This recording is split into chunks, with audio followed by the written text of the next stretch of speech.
like a Hellcat.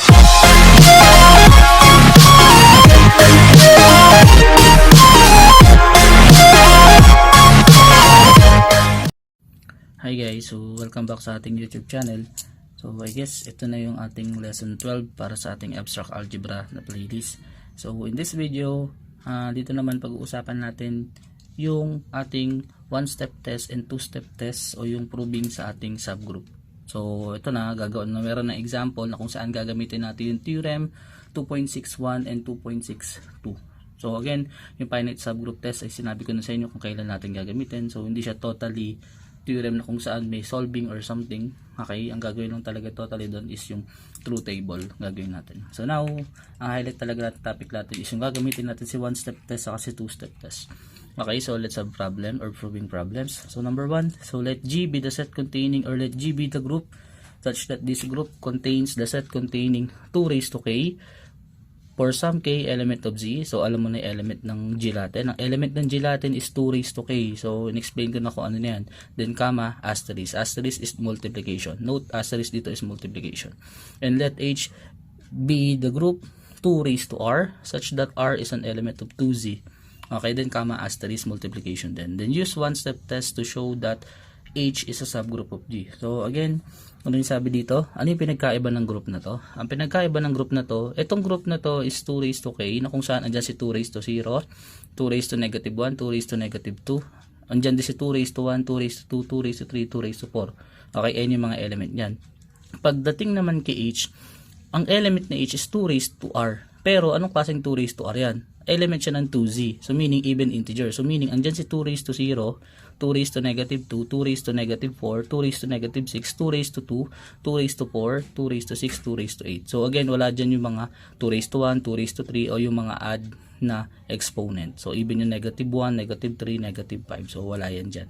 Okay, so ang sabi, use one-step test to show that H is a subgroup of G. So note, recall lang natin from theorem natin, no?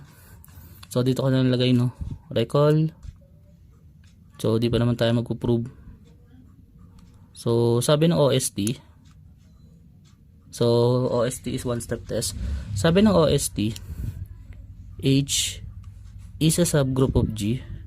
Okay, if and only if. So tanda na, if and only if for all A and B element of H implies A, B inverse is an element of H. So lagyan ko lang ito ng bracket para makita nyo yung ating. So ito na ibig sabihin. Para masabi mo si H subgroup ng G, gawin mo lang to. So maglalet ka or mag-a-assume ka ng A and B element of H, dapat mapatunayan mo sa huli na si A, B inverse is an element of H. Ganun lang siya. Kasimple. So tandaan, galing yung element mo sa H, hindi sa G.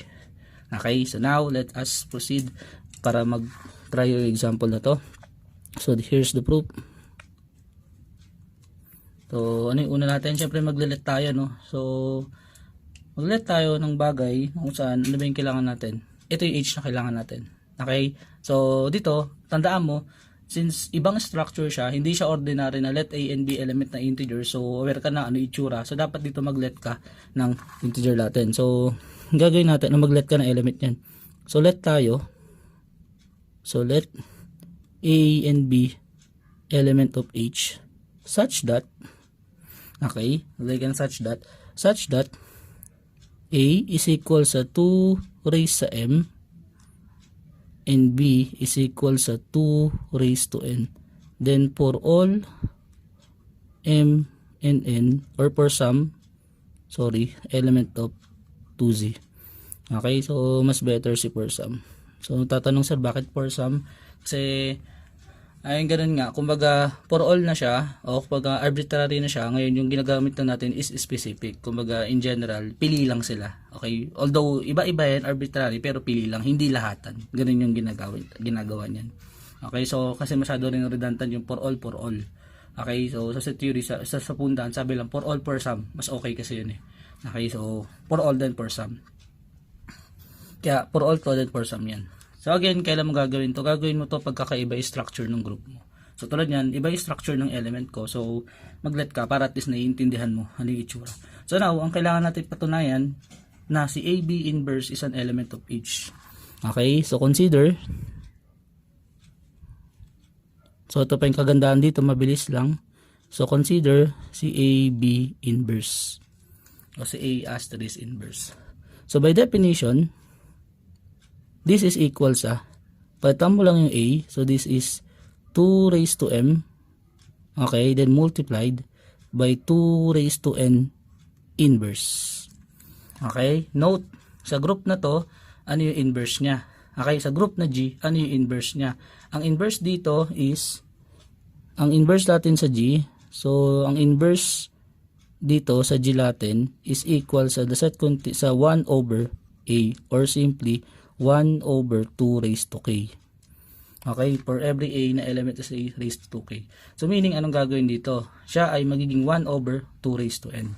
So meaning, mangyari dito, this is just equal sa 2 raised to M all over 2 raised to N.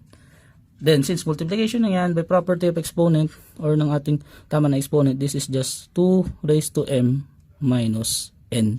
Ngayon, ito yung tanong. Kung si M tapos si N ay even integers, ano masasabi mo kay M minus N? Sabi ni number theory, the subtraction or the addition of two even number is always even. Again, nasabi ito sa number theory. The subtraction or the difference or the sum of two numbers is always even. So meaning, this is just also an element of 2z.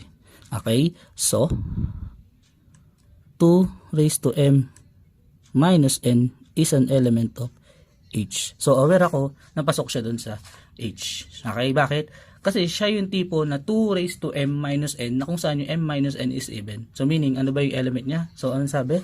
Therefore, AB inverse is an element of H. Kasi yun naman talaga yung goal natin. So ano ba to? Yan yung AB inverse. Yung AB inverse, ang result is 2 raised to M minus N. Okay? So therefore, as, lagay ko lang, no?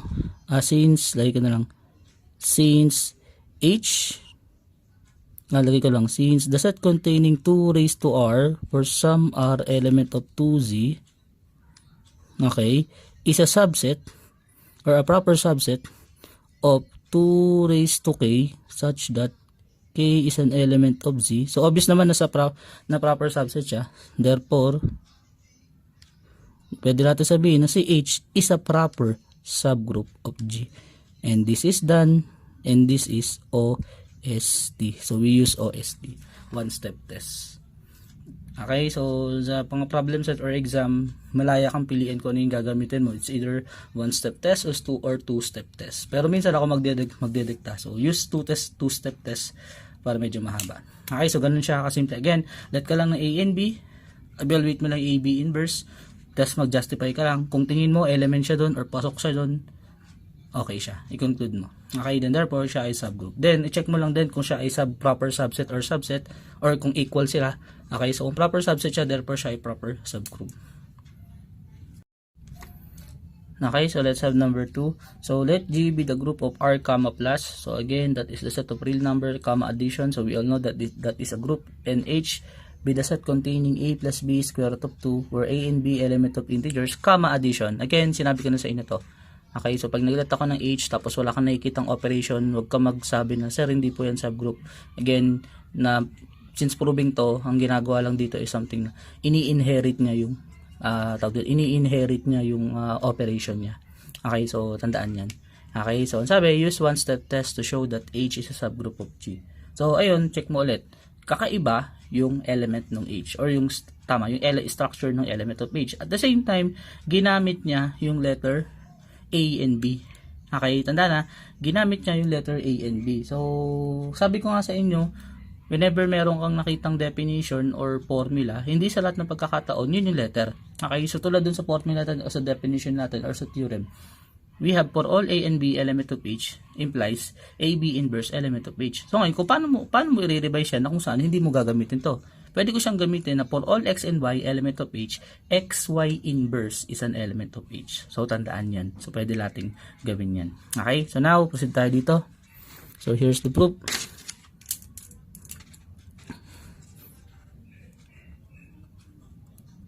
Okay, so let tayo ulit ng element, no? So let tayo ng X and Y. So let ako ng X and Y. So let x and y element of h. Okay, such that si x ay equal kay a plus b square root of 2, then si y ay equal kay c plus d square root of 2. Then lagay mo lang yung for sum a, b, c, and d element of integers kasi integers yung element doon. Okay, so now let us consider si x, y inverse. So this is just equal sa a plus b square root of 2. Okay, then we have c plus d square root of 2. So lagay ko lang square root of 2. Okay, so again, hindi ko pa nilalagay yung asterisk ha. Okay, so ano yung asterisk natin dito? Ang asterisk natin dito, so lagay ko muna asterisk dito para malito kayo ng multiplication yan. So, ang asterisk natin is addition. So, meaning, by asterisk, this is just equal sa a plus b square root of 2. Papalitan ko yung asterisk ng plus, then this is c plus d square root of 2. Okay, then, by associative and commutative, i-arrange lang natin. So, we all know na magsasama-sama lang dyan is si a plus c. Okay, then plus b square root of 2 plus d square root of 2. Okay, so check natin. Then, this implies that by grouping, this is just a plus c. Okay, then plus b plus d, then factor out si square root of 2. Okay, so ano ba ang goal natin? Para masabi mo na element si AB o si XY inverse nung H, dapat ang structure niya is real number plus real number may square root of 2. Again, integer plus integer attachment na square root of 2. Ayun yung ibig sabihin. So, ano ibig sabihin ko lang? Kumbaga, 1 plus 2 square root of 2, element yan dyan. Okay, ngayon ito yung tanong. Yung A plus C plus B plus D square root of 2, pasok ba dyan? Yes, sir. Why? As A, B, C, D element ng integers, we have A plus C is an element of integers and B plus D is also an element of integers kasi the sum of two integers is always an integer. Okay, yun yung property na pagiging close. Okay, so meaning, alam natin na ito ay something structure na kung saan parehas nun. So therefore, ano masasabi nyo? This implies that A plus C plus B plus D square root of 2 is an element of H. Okay, which means that XY inverse is an element of H. Okay, now dito na yung conclusion. Since aware tayo na si H is just a subset or a proper subset ni G, then therefore we have H is a proper subgroup of G, and this is done using OST. Okay, so ganun siya kasimple. So tandaan, nagde-dictate ka ng structure, so dapat maintindihan mo na yan, marunong ka magbasa, alam mong alamin, alam mo i-adjust yung sarili mo sa mga ganyang senaryo. Okay, so kung ano yung binigay kong structure, ganyan. Pero hindi sa lahat ng pagkakataon, syempre gagamitin mo yung structure na yan. Okay, so now let's have number 3. So let G be the set, or let G be the group of Z, plus. So again, ito yung group na integer, plus. And H be equal to 3Z. So inherit niya yung addition na operation, which is plus. Use two-step test to show that H is a subgroup of G. Again, use two-step test to show that H is a subgroup of G. So now, let us recall paano natin masabi yung recall natin ulit. So recall, ano yung two-step test o yung TST. So TST is H is a subgroup of G. Okay, if and only if. So lagyan ko dyan, for all A and B element of H, we have, so dapat bracket kasi dalawa to, we have AB is an element of H, and check ko nga kung ano yung nakalagay doon, and A inverse is an element of H. A inverse is an element of H. Okay, so dito, ano pinagkaiba niya kay one-step test? Kay one-step test, direct, kumbaga isahan na lang, isa na lang yung sasolve mo. Dito, or ipoprove mo. Dito, dalawa. Una, kailangan mo ipakita na si AB inverse is an element of H. Next is, kailangan mo ipakita na si A inverse is element of H, or nag-i-exist siya sa loob ng H. Okay, so now, let's proceed para makapag-prove. So, proceed tayo dito. So, here's the proof. So, ang tanong, saan galing yung H? Sa 3Z. Ano yung 3Z? Ano yung structure ng 3Z na yan? Ang structure ng 3Z na yan is multiple of 3. So, paano mo i-define yung multiple of 3? So, ganito yung gagawin natin. Let A and B element of H, okay, such that si A ay equal kay 3M and si B ay equal kay 3N. Then, lagay mo lang yung for some M and N element of integers. Okay, so hindi na kailangan ng 2Z, 3Z ha. Integers na lang. Bakit? Kasi naka 3 na yan. Okay, so aware na ako yung A and B laging multiples of 3. Ngayon yung M and N nasa integers na lang papasok. Ganun yung ibig sabihin nun. Okay, so wag mong extend na dapat 3Z din siya. So magkakamali ka pag ginawa mo pa itong 3Z. Why? Ano mangyari? Redundant. Kasi 3 times 3, 9. So pwede pa yun. Kaya 3 times 6, 18. Hindi na pwede. Okay, although okay pa pala, pero ayun nga, medyo redundant na yung dating eh. Okay, so hindi may structure ng group natin. Okay, multiple of 3 pa rin pala sa 60, 18. Okay, so proceed tayo dyan. So ngayon, dalawa yung kailangan natin i-show. Kailangan natin una ipakita na si AB is an element of H. So consider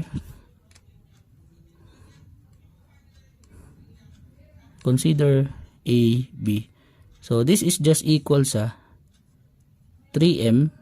Okay, lagay ko muna yung asterisk 3N.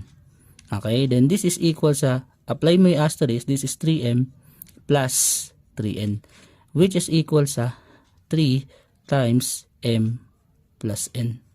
Okay, now, as, lagay ko lang no, as M plus N is an element of integers, bakit? Kung yung M and N are integers, therefore, yung sum nila integers. Therefore, ito ay multiple of 3 pa rin. Okay? So, lagay ko lang dito. So, 3M plus N is an element of H. This implies that AB is an element of H. Okay? So now, tapos na ba tayo? Hindi pa po sir. Bakit? Kailangan pala natin ipakita na si A inverse is nag-exist. So next is consider A inverse. So this is just equal sa 3M raised to negative 1. So ginamit ko na yung 3M. Okay? And this is just equal sa, paano ba yung inverse paano ba yung inverse dito? Ang inverse dito is negative A. Kunyari, negative A. Kunyari 2. Ang inverse na negative 2. Kunyari negative 4. Ang inverse na is negative of negative 4, which is positive 4. So meaning, ang inverse ng 3M is just negative 3M. Tapos arrange mo, this is just 3 times negative M. So, as negative M is an element of integers, we conclude that 3 raised to negative M, so this implies that 3 raised to negative M is an element of H, which implies that A inverse is an element of H. Okay, so since, lagay ko na lang no, since 3Z, since 3Z is a subset of Z, therefore, lagay ko lang, H is a proper subgroup of G. And this is done using TST or two-step test. Okay, so ganun siya, simple. So, hoping na may natutunan ka sir dyan. Okay, next is number 4, last para dito. Bago tayo mag-move sa bagong topic. So, let G be the group of all n by n non-singular matrix. Okay, so, ano ba yung ibig sabihin ng non-singular? So, nabanggit to sa linear algebra nyo, no? So, kayo na rin din mag-recall, nabanggit yan eh. So, let G be a group of n by n non-singular matrix. So, since n by n, hindi mo alam. Basta alam ko, square matrix yan. Okay, with real entries under matrix multiplication. So, I guess, hindi ako ganun kasigurado pero kung isa-search mo, siguro ang meaning ng non-singular matrix is yung determinant niya is 1. Kaya nga yun yung dinefine niya dito. Pero I don't know kung ganun siya. Or yung determinant niya is non-zero. So, not sure ako doon. Okay, so 2 by 2 n by n matrix na kung saan ang determinant is non-zero or hindi equal sa 0. Hindi ako sure kung equal sa 1 or not equal to 0. Yung dalawang klase dyan. Okay, so sabi niya, with real entries under matrix multiplication. So again, let G be the group of all n by n non-singular matrices with real entries under matrix multiplication. and let H be equal to the set containing A. So capital A means that is a matrix. So capital A is an n by n non-singular matrix na element of G such that that of A is equal to 1. Okay, so meaning ang ginagawa ng subgroup na to is yung element siya ng G. So yung A element ng G, so pasok siya dun sa n by n non-singular matrix na kung saan ang determinant lang niya is 1.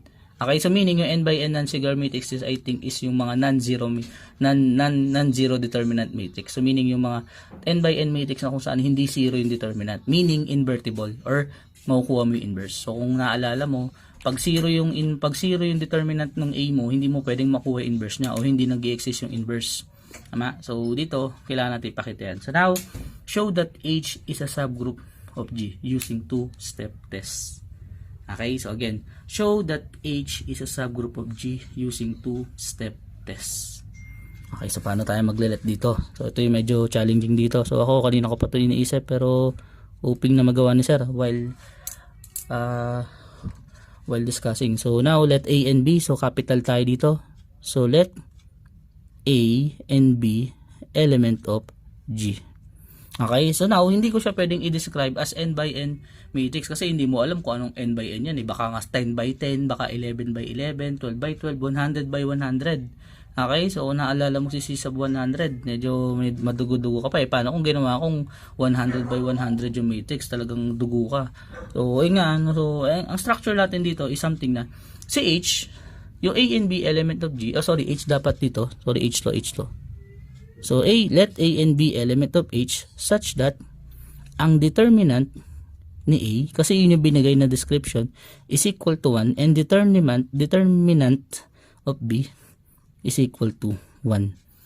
Okay, so yan yung mga given. So yan ang information na binigay. So at least pwede natin gamitin yung information na yan. Okay, so now anong gagawin natin is since matrix multiplication tayo, paano magagawin dito? So i-check natin para maging element siya ni H. Ang gagawin natin is kukunin natin yung AB inverse pero by means of determinant. So kung naaalala mo, paano ba yung diskarte nun? Kunyari mag-multiply ka ng dalawang matrix. So for example ganito. So kung naalala mo lang So kung tama ako ng pagkakaalala, the determinant of A and B is just equal sa determinant of A times determinant of B. So not sure actually, pero I think pwede yan. So ito yung target natin. Gagawin natin yung determinant of A times determinant of B. Okay, so kumbaga, hindi ko minto. Kumbaga parang ganito. Kumbaga pag nag-multiply ka ng dalawang n by n matrix, so yan yung merong yung ginagalaw-galaw ng galon. So A times B. So what if gawin natin is i-multiply na lang natin yung determinant nila. Kumbaga kunin mo yung determinant of A, kunin ko yung determinant of B, i-multiply ko, dapat yung determinant nila equal to 1. Ayun yung gagawin natin dito. So ang goal natin dito is kukunin natin yung A and B. Okay, pero kukunin natin yung product ng determinant nila. So dapat ang sagot ng product ng determinant nila is equal to 1. Okay? So again, hindi ako sure sa property na yan, pero i-check ko rin kung may property na ganyan para masigurado natin. Okay, so chinek ko na sa book. So tama yung sinabi ko, tama yung aking pagkakaalala. The determinant of A times B is equal sa determinant of A times determinant of B. So now let us consider this thing or this step. So consider si A, B. Okay? So note na ang gagawin natin, kukunin natin yung determinant ng AB. So in-apply ko yung determinant mismo sa buong AB. And this is just equal by this property. This is just determinant of A multiplied by determinant of B. So note that this is just equal sa 1 times 1 which is equal sa 1. So meaning yung determinant ng AB is just equal sa 1. Ngayon, ano ba sabi? Para maging element ka ng H, dapat element ka ni G na kung saan ang determinant mo is equal to 1. Since ang determinant ni AB is equal to 1, therefore, so this implies that AB is an element of H. Okay, now consider natin yung inverse. Okay, so consider A inverse. Okay, so check din natin ngayon paano naman pagkukunin natin yung determinant na inverse. Okay, so based dun sa nabasa ko, ang sabi, the determinant of A inverse is just equal sa 1 over determinant of A. Okay, so provided na yung A is invertible or non-zero determinant. Okay, so non-zero determinant matrix. So A inverse, apply natin determinant. So this is equal sa determinant of A inverse. Okay, which is equal sa 1 over determinant of A. Okay, and this is just equal sa 1 over 1 which is equal sa 1. Okay, so since 1 siya, therefore this implies that A inverse is also an element of H. Okay, so since si H o si A natin, like ko na lang, no? So since the set containing A element of G such that determinant of A is equal to 1 is a subset or a proper subset of G natin, okay, kung ano man yun, then we say that H is a proper subgroup of G, and therefore this is done using TST. Okay, so hoping namin natutunan ka, especially dito sa mga determinant. So again, ganoon lang ginagawa si one step test at si two step test. So napakadali lang nila. Ang problema lang dito is dapat maintindihan mo anong klaseng structure yung dapat mong gawin. So it's all about pag-intindi mo din sa topic. Okay, so sa next video pag-uusapan natin is the center. Okay, so ito ay medyo kakaiba, ito ay medyo mukha siyang madali pero ito ay napakahaba. So again, thank you for watching.